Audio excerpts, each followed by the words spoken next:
काळे वाटाण्याची उसळ आणि त्याच्याबरोबर पाव, मस्त स्वादिष्ट अशी कांदा भजी.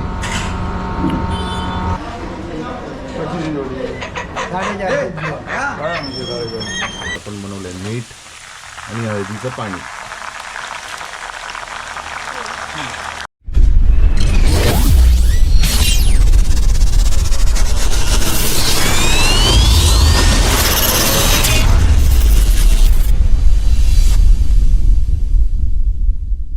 शुभ सकाळ मंडळी, मी प्रिनय बोलेकर पुन्हा एकदा आपल्या सगळ्यांचं स्वागत करतो आजच्या एका नवीन व्हिडिओमध्ये. मित्रांनो, आज आहे रविवार दिनांक 7 जून 2026 आणि आज आहे मिरग.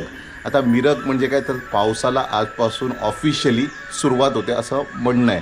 आणि या मिरगानुसार मग घरामध्ये नॉनव्हेज जेवण वगैरे केलं जातं किंवा असं म्हणतात की कोंबडा वगैरे दिला जातो आणि मग त्याचं जेवण केलं जातं. सो मी आहे गावी, त्यामुळे ह्या गोष्टी आज मला अनुभवायला मिळणार आहेत. आणि काकांशी माझं कालच बोलणं झालं होतं, तर काकांनी सांगितलं होतं आज काहीतरी आपण मस्तपैकी असा नॉनव्हेजचा बेत करणार आहोत. सो आता सकाळचे बरोबर वाजलेले आहेत 8:45. खरं तर लवकर उठायचा प्लॅन होता आणि जाग पण आली होती, पण कसं आहे, काल जो सकाळी लवकर प्रवास सुरू केला होता त्यामुळे थोडा थकवा होता, तर म्हटलं थोडं आराम करूया. आणि असं पण आज रविवार आहे आणि पुढचे 4 दिवस आपण आहोतच इकडे, त्यामुळे मग थोडं उशिरा उठलो. आणि आता सगळी कामांना एक कामं आहेत ती सगळी संपवायची आहेत पटापट. पण आजचा स्पेशल जो असणार आहे तो आपला आजचा नॉनव्हेज जेवणाचा असणार आहे. त्यासाठी आता आम्ही थोड्याच वेळात जाणार आहोत बाजारात. पण त्या अगोदर तुम्हाला आजूबाजूचा निसर्ग दाखवतो, किती भारी वातावरण आहे. कारण काल पूर्ण दिवसभर पाऊस होता, म्हणजे सकाळी पाऊस पडून गेला होता, त्यानंतर थोडी विश्रांती घेतली होती त्याने आणि त्याच्यानंतर पुन्हा पाऊस सुरू झाला, जो की रात्री उशिरापर्यंत आणि सकाळपर्यंत चालू होता, रिमझिम पाऊस. सो तुम्हाला निसर्ग दाखवण्याचा प्रयत्न करतो, तुम्हालाही खूप आवडेल आणि तुम्हालाही आठवण येईल तुमच्या गावाची आणि तुम्हीही असंच काहीतरी प्लॅन कराल आणि तुमच्या गावी जाल. आणि मी बघताय तर आहे माझ्या घराभोवतीचा परिसर आणि म्हटलं ना मी तुम्हाला की किती काम, किती शांतता आणि किती सुंदर वाटतंय. बघा, आजूबाजूला ही नारळाची झाडं आहेत, त्यानंतर आता पावसामुळे गर्द झालेली ही झाडी आणि थोडं हलकं आलेलं गवत सगळं काही दिसतंय करणार. ते समोर जो दिसतंय तो आहे आपला ओहोळ. आणि कालच मी एक वेगळा व्हिडिओ बनवला आहे, त्यामध्ये तुम्हाला कळेल की कशा प्रकारे काल आम्ही खेकडे पकडण्याचा आनंद घेतला रात्री, कारण पाऊस खूप होता आणि ओढ्याला पाणीसुद्धा खूप होतं, त्यामुळे आम्ही गेलो होतो खेकडे पकडायला. आणि हा समोरचा, इथे आमची समोरच विहीर आहे आणि ही आमच्या काकांची विहीर आहे, जे आमच्या शेजारी राहतात त्यांची ही विहीर आहे. इथे जे झाड होतं, एक झाड होतं आपलं रतांब्यांचं झाड, त्याला वाळवी लागली होती आणि मे बी ते पावसामध्ये घरावर पडण्याचा संभव होतो आणि त्यामुळे आपण त्याला तोडलं आहे. म्हणजे ज्यांचं होतं त्यांना सांगितलं तोडायला आणि त्यांनी तोडलेलं आहे, त्यामुळे इकडचं एक झाड कमी झालं आहे. खूप छान वाटायचं की आपल्या दरवाजामध्ये रतांब्याचं झाड आहे, पण ठीक आहे, आपण विचार करतो की खाली काहीतरी कलमं वगैरे लावायची, तो त्या पद्धतीने आपण प्लॅन करतो आहे. आणि हे बघा समोरचं पण वातावरण बघा, आकाश कसं एकदम ढगाळलेलं आहे आणि रिप पावसाची थोड्या वेळाने सुरूच आहे. म्हणजे मोठा पाऊस नाही, पण काल संध्याकाळी जो पाऊस झाला तो खूप जोरदार होता आणि मी त्यात मनसोक्त भिजण्याचा आनंदसुद्धा घेतला. आणि हे घरचं वातावरण आहे सध्या. घरामध्ये यावेळेला जास्त किलबिल नाही, कारण आपण दोघंच आहे. इकडे हॉलमध्ये बघा मानसी आणि मी दोघंजणच आहोत, त्यामुळे खूप शांतता आहे यावेळेला. इथे देवाची पूजा वगैरे झाली आता आणि इथे आपली भक्तिगीतं सुरू आहेत. त्यानंतर तुम्ही बघताय तर आपला हॉल, बेडरूम, इथे सुद्धा एक बेडरूम आहे.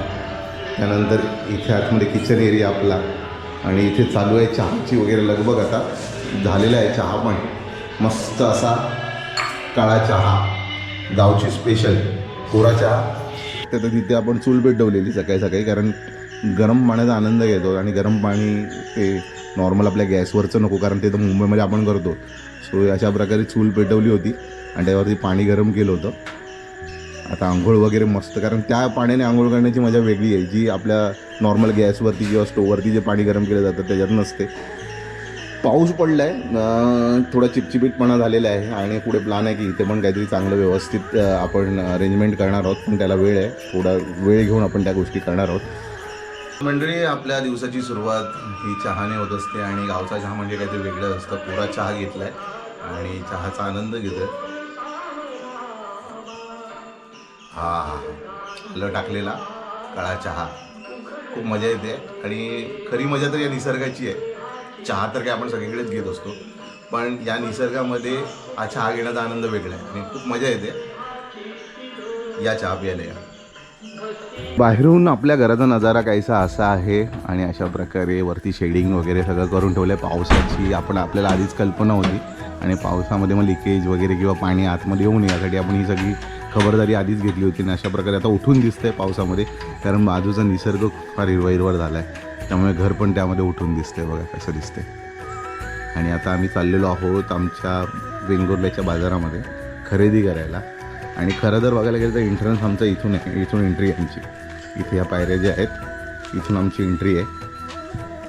पण सध्या तरी आपण या रस्त्याने जातो कारण हा सरळ पडतो आपल्याला. पण पुढे जाऊन तिथे गडगा वगैरे आपल्याला बांधायचं आहे, ज्यांची जागा आहे त्यांच्यासाठी. आणि इथून आपली एंट्री असणार आहे आणि हा सरळ रस्ता मग असा खालती आपल्या काकांच्या घराकडनं खाली रस्त्यावर जातो, आपल्या मेन रस्त्यावर. सो चला आता आपण जाऊया बाजाराच्या दिशेने आणि खरेदी वगैरे करायला घेऊया. तर मित्रांनो, आता अशा प्रकारे मी आणि मानसी दोघं पण बाईकने आपण चाललेलो आहोत आता वेंगुर्ल्याच्या बाजारात. आणि रस्ता बघा किती छान वाटतंय, नजारा एकदम आजूबाजूचा खूप सुंदर. पाऊस पडून गेलाय त्यामुळे थोडं पाणी रस्त्याला दिसतंच आहे.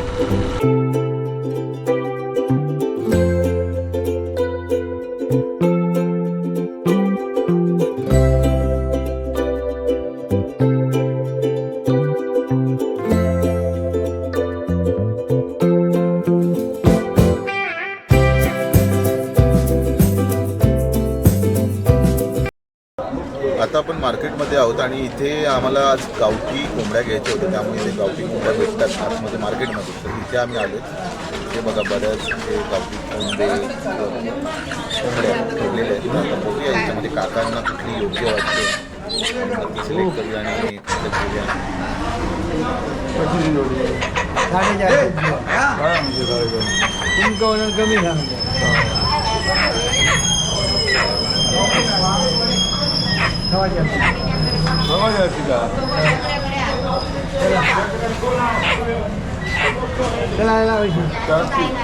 मी आता वेंगुर्ल्याच्या बाजारात फिरतोय आणि फिरता बरीच शॉपिंग चालू आहे.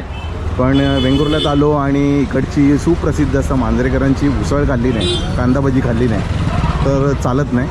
तर आता आपण त्याच्यासाठीच चाललेलो आहोत हॉटेल वेलकममध्ये, जिथे मांजरेकरांची सुप्रसिद्ध अशी काळ्या वाटाण्याची उसळ आणि कांदाभजीचा आस्वाद आपण घेऊया.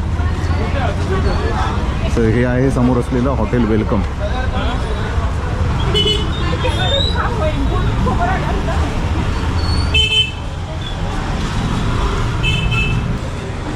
चौकोनी नाही पाव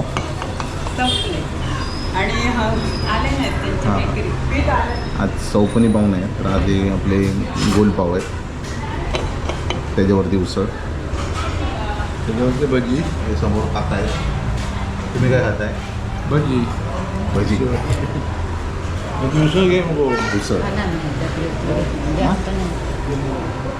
अशी छान उसळ आलेली आहे, कलर बघा. आणि आतमध्ये आहेत काळे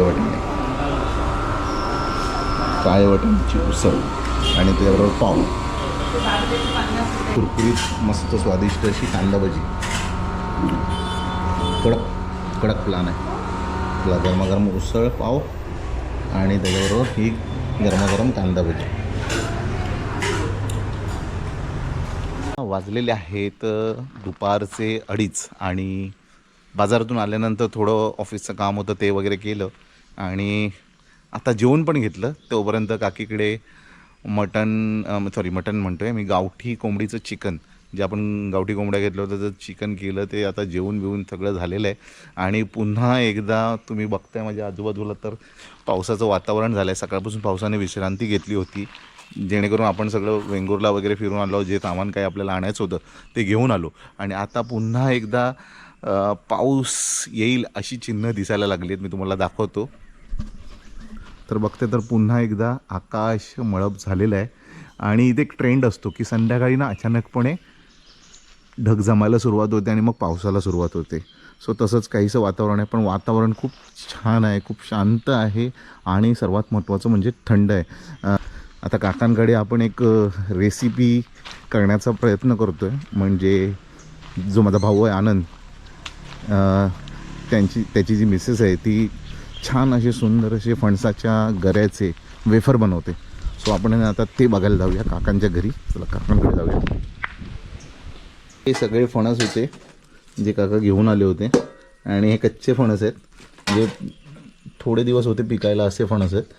आणि त्यांना आणल्यानंतर त्यांना अशा प्रकारे कापून घेतलेत आणि त्यातले गरे काढले होते. आणि ते सगळे गरे काढल्यानंतर ते सोलून घेतलेले आहेत. दाखव जरा ते सोललेले गरे.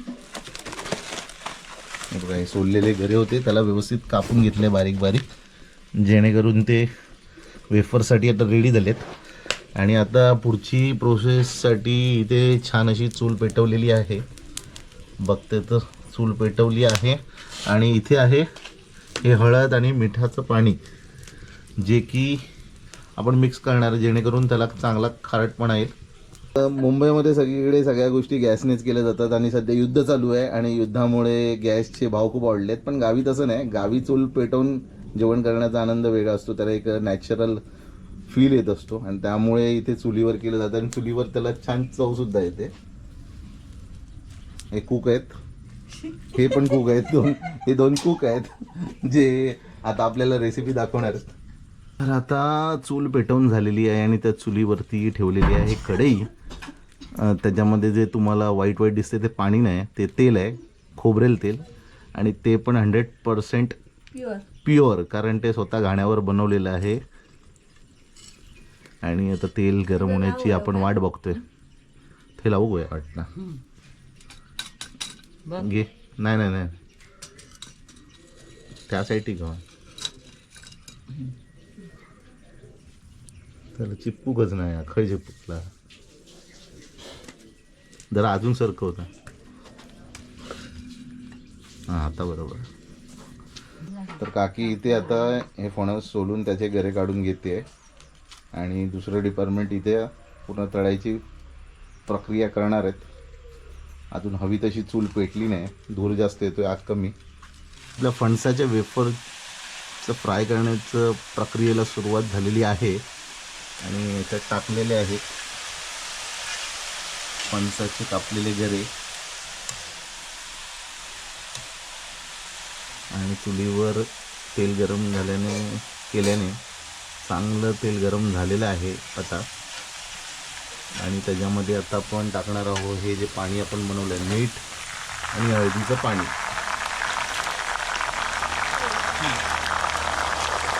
याच्याने त्याला चांगला रंग येणार आणि चांगली थोडीशी खारट चव सुद्धा येणार.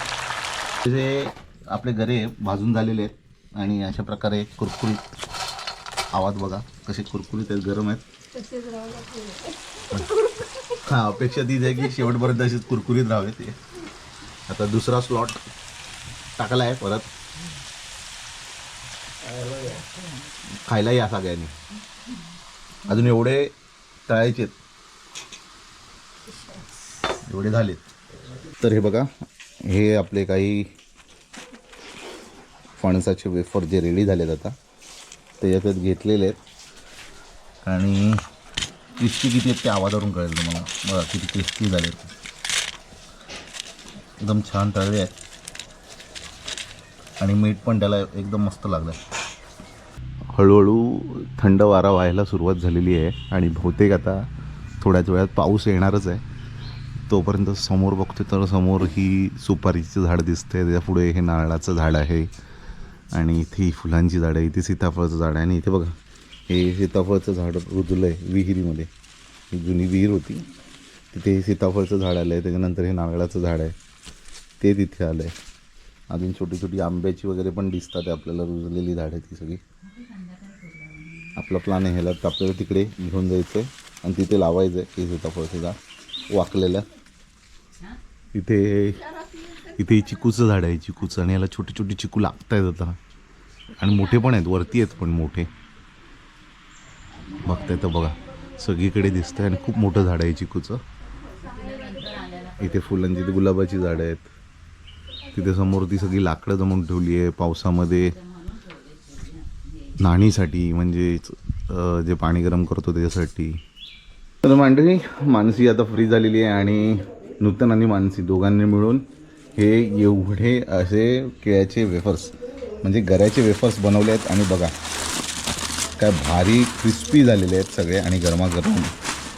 सो एक ही रेसिपी आज आपण करून बघितली आणि त्याच्यामध्ये हे गऱ्याचे वेफर्स बनवले आहेत. दोघांनी खूप एफर्ट्स घेतले कारण एवढा वेळ चोळीसमोर बसून ते करणं भाजणं सोपी गोष्ट नसते. त्याशिवाय ते फणस आणल्यानंतर ते सोडणे, त्यांना कापणं आणि ह्या सगळ्या प्रोसेसनंतर फायनली हे कुरकुरीत असे गऱ्याचे वेफर्स आता रेडी झालेले आहेत. लांबून घ्या जरा. अरे तर मंडळी अशा प्रकारे आपले हे कुरकुरीत असे फणसाच्या गऱ्याचे वेफर रेडी झालेले आहेत आणि एकदम क्रिस्पी झालेले आहेत. प्रोसेस एकदम सोपी होती. आपण आणलेला फणस काफा फणस जो की अर्धा पिकलेला अर्धा कच्चा होता, त्यानंतर त्याला कापून घेतलं, त्याचे बारीक बारीक स्लाईस केले आणि मग खोबऱ्याचं तेल घेऊन चुलीवरती, आपण हे स्पेशली चुलीवरती बनवलेले वेफर्स आहेत.